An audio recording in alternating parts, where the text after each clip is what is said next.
Hi, I just thought I'd do an update because a lot of people probably don't know really what exactly is involved in my battery. Anyway, this is a basic block diagram, just roughly. The blues are the negative poles, and underneath the positive poles at the other side where the blue is that you can't see because that's below, they're connected in series to that is the bottom of the blue is actually positive on the other side, so that's the positive terminal connected to the negative terminal on the red. Now actually I'll move my mouse. Now you can't actually see it. Now let's do it in yellow, in green. Oh, let me see. No, I think purple.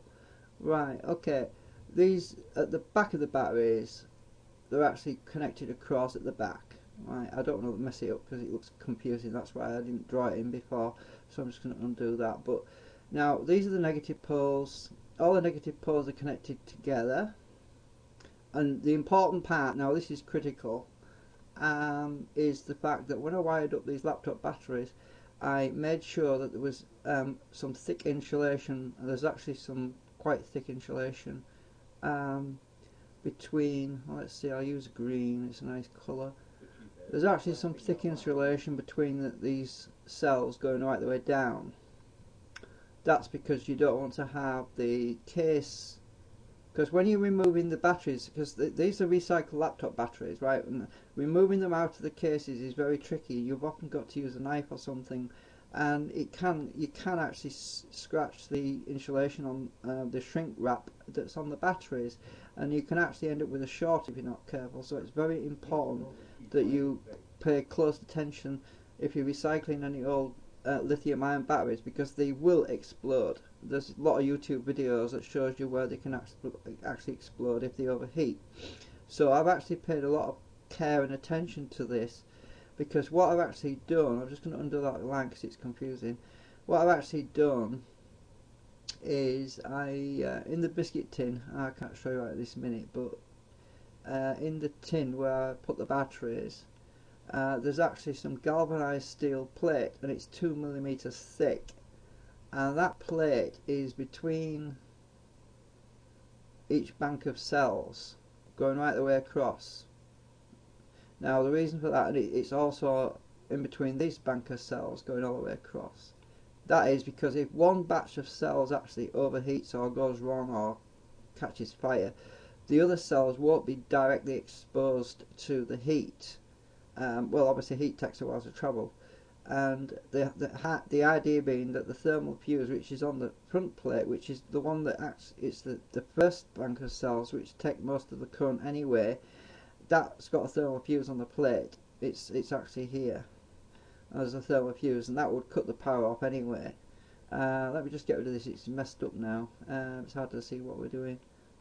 Right, what I did was I matched the cells, because when you're recycling old batteries, one of the big things I've noticed is that some cells are actually more energized than other cells. You might get one cell that will charge up to 6.9 or 7 volts or 8 volts even. So let's just say that this cell here could actually charge up to 8 volts. Right. Let's say we match these up. These batch of cells, all of these cells can actually, let's say 7.9, and let's say that one's 8.2. Right, you charge them all up once you've got them configured right, and then you leave them standing for a few days. You know, let them stand a few days and see which cells hold the charge, which cells don't hold the charge, and what voltage they sort of level out at. Then you match them up and pair them up so you can group them. So you don't want to have a bad cell in the batch, because it's going to pull down all the other cells. Right, say you've got, say this batch here is about 8 volts. This batch of cells, actually, let's say it's really live, this batch, and this whole batch here, let's say that these actually, you can charge them and they'll hold about 8.3 volts, 8.5 volts, 7.8 volts, right? Okay. Right, you match them up, but they're not exact matches. So what I did was put 10 ohm resistors between each bank of cells. Right, 10 ohm resistors, and you find the highest voltage cell. Say this batch here was 8.3 volts. that's the cell I would charge first because it's the highest voltage. So that's the cell that's healthiest. So I'd charge this particular cell and use the resistors to trickle charge the weaker cells further down the chain. So you put the lowest voltage cells at the back, the best quality cells at the front, and you charge the highest voltage cells first, and they'll trickle down and charge the lower voltage cells further down. That way you optimize your power. Now if you want a lot of current demand, now that's the problem. You've got to use diodes to shunt the power. You'll need a diode to shunt the power back to the positive terminals. Say a diode between this and this and this and this, so you can draw all the current out, but when you're charging them trickle charging them through. But I haven't done actually that because I didn't want to risk any fire or any accident. So what I've done, I've just used some diodes anyway, as well as resistors, because then the resistors actually, if there's a big difference between two bunches of cells, I put the voltage through a resistor and a diode. Say one cell's really weak and it can't really go much above 7.46, and it still holds current. It might be different voltage cells, it might be different voltage, so use the diode to drop it so you don't actually sacrifice your good higher voltage cells for the weaker ones or lower voltage cells. That way when you charge the high voltage cells you can charge them okay without the lower voltage cells pulling them down, if you know what I mean. So it's a bit of a crowbar effect. Then once you've got them charged and balance them out, you can use some so you couldn't even cross resistor them, like if this cell over here ends up being pretty close to that one, you could put another 10 ohm across and link them together more directly. Anyway, these batteries are then linked with other resistors. These are the green things, right? These are the resistors. They're 10 ohms.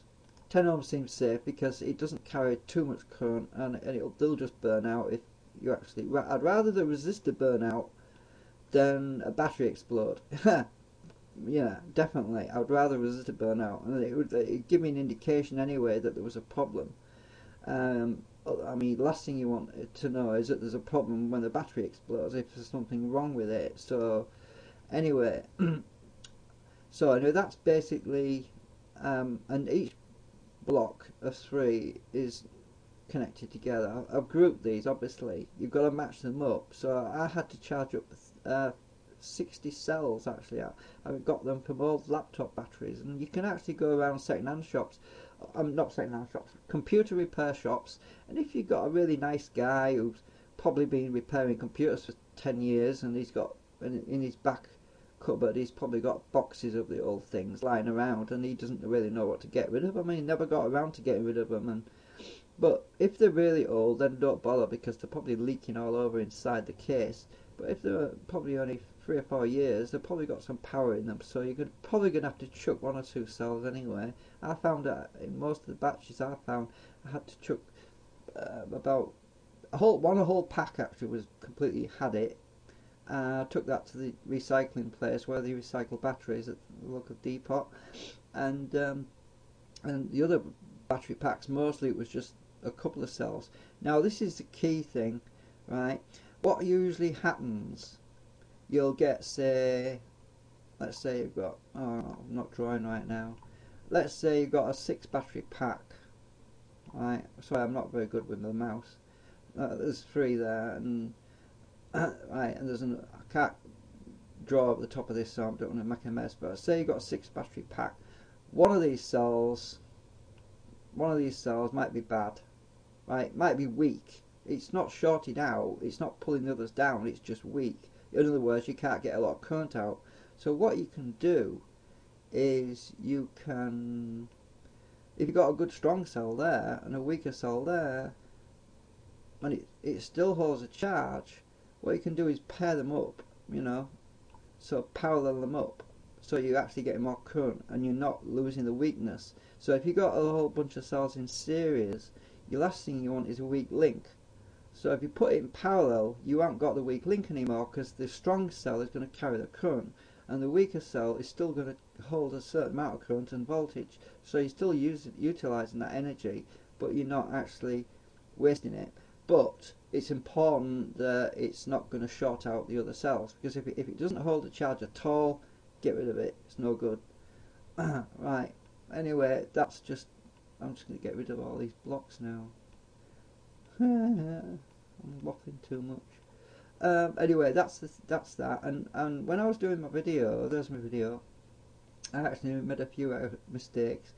That was 10 milliamp, not 100, and I've got a new panel now, and I haven't actually had a chance to test the new one yet because it was all cloudy all day. I did actually generate some power though with it, even though it was cloudy, which is good because my old one wouldn't.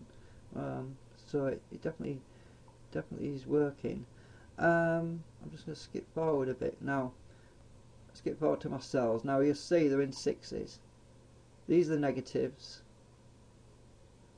I mean, there's 3 on that side, 3 on this side. These are positives. Now it's important that you insulate under the tabs, because when you take them out, you're probably going to find you have to cut the electrodes in the battery pack, because you don't want to put a lot of heat on these batteries, because you know, if you heat them too much, they might pop and bang and explode. So just cut the terminals and then leave a bit of tab on there for soldering later, and then you can solder your resistors on or your wires on, whatever, and link them all together. As you see from my diagram on this batch here, I've got a resistor here linking these 2 cells together. It's inside a straw, so you can't really see it very well, but I did that for extra safety. And this wire coming up here is my charge wire coming from a step-up DC to DC voltage step-up inverter at the back. So the solar power voltage coming in might only be 8 volts. Might not be enough to charge the batteries, because they might be 8.6 or something, or 7.9, and say the voltage coming in is only 6. The step up thing actually steps the voltage up to a usable charge current, so it actually utilises that energy, right? So anyway, this is basically how I've done it. My array is a bit of a mess because I've been balancing the batteries, and at some point in the future what I'm going to be doing is disconnecting them.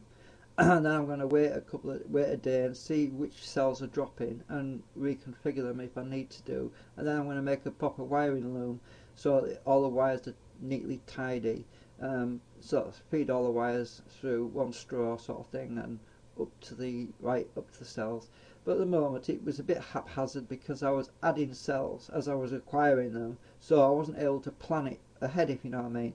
Because I didn't know what the cells were going to be like. I didn't know if they were going to be weak or strong or what. So I basically built the first batch at the back, and then I got some more cells and I built the second batch, and then I got some more cells and I built the next batch. So it was a bit progressive. Oh, I really need to redo it, rework it all. But there's no rush because I'm not drawing a lot of current out of them right now anyway, and it's mainly just running little things and my little mini drill, my at some point when I get this LED light from Hong Kong, it'd be handy to have that as a night light. You know, it runs all the time during the night, because it switches off during the day anyway, because it's got optical sensor on it. So when it gets daylight it turns the light out. So skip forward a bit. Oh, there's some good pictures. Oh, I just went past it there. Right, yeah, there's a close view there. You can see in some of these situations I'll use a wire link across, no, not there, sorry. In some of these situations I'll use a thin wire link. I think that's a diode actually there. I put a diode between 2 because some of the cells at the back were really low voltage. They couldn't hold much of a charge. I didn't want to pull the good cells down, so I thought, right, I'll feed the voltage from a higher voltage cell through a diode to the cells at the back, so that I'm not losing the voltage drop across the diode. Helps to save the good cells, because I actually wrote on some of them, I actually wrote down what the voltages were after I left them standing overnight, so I had an idea. It's always good to charge the high voltage cells first. It's waste time charging lower voltage cells and expecting them to charge the high voltage cells, because they won't. You're just wasting the cells. And that's my circuit board down here. It's a bit clumsy actually. I tucked it in on the side because I stuck a little heatsink across my diodes there. I made this. It's a really simple circuit. Now I'm going to show you this circuit. Right, I'm going to zoom in a bit. What it is, it uses a triarc. Oh, I can't get it all in, just a minute. I have to resize this so that you can see it properly. Right, I think you can see that properly. Get it organised.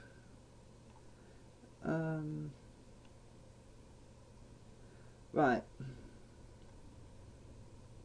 Oh, it doesn't like that. Still can't show you it all. Maybe if I pull it over that way, that's it. Right, here we go. Now, all it is two diodes. Your power comes in, right? This is from the solar panel, or your DC to DC step-up voltage. Goes in, and there's a voltage drop of 0.7 volts across the first of that diode, 0.7 volts across that diode. As long as them diodes are present, your transistor's safe, because you've got direct biasing going straight through the base and emitter of the first transistor, and that's important. If them diodes went open circuit, your transistor would be blown up. Unless you put a resistor in line. But I needed as quick a turn on as possible. As soon as there's current across these into the battery, the meter switched on. Now the transistor switches on, the collector becomes negative, and this is a positive negative transistor, which means that positive goes in the emitter, whereas on the NPN transistor, positive goes out of the emitter. That's the reason for the arrow. While on the PNP, positive voltage from the solar panel comes through the emitter, out the base, and into the collector of the first transistor. That, in other words, Q1 and Q2 have been activated. They're actually switched on. Now the collector of Q2 takes voltage through a resistor 5K, and that's R2, and that switches on the triac. And the triac has a 5 milliamp holding current, which means that as long as there's 5 milliamps going through it, it will stay on, and that supplies power to this amp meter, digital amp meter. And the amp meter current is measured through two ground wires. There's a black ground. Oh, it's a bit off screen. There's a black ground wire and a red ground wire. The red ground wire is higher positive than the black ground, so the current is measured by the amp meter through those wires, and as long as the voltage through the solar panel and the current is high enough to maintain 5 milliamps, the amp meter stays on. Obviously, once the voltage drops, the amp meter goes off because the triac releases it, saving power during the night when you don't really need to measure your charge. It's important to measure charge just in case there's a problem somewhere you need to fix it. Right, and okay, well that's my diagram. There's no point showing you the circuit board layout. You can probably do a better job of it than I did, but it's really simple, nothing complicated about this circuit whatsoever really. Just something I did years ago actually. I just remembered how to do it and had to rework it a bit though. Anyway, that's that. I hope that you found it interesting.